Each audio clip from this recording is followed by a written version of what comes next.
Hello everyone, today we are going to learn basic Microsoft Word tutorial how to insert checkbox.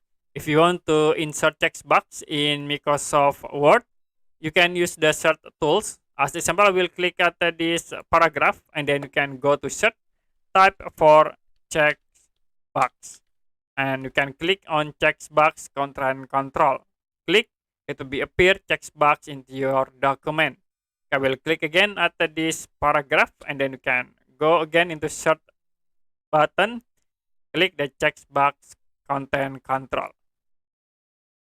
I will click in the third paragraph, click again the search button and then click the checkbox content control.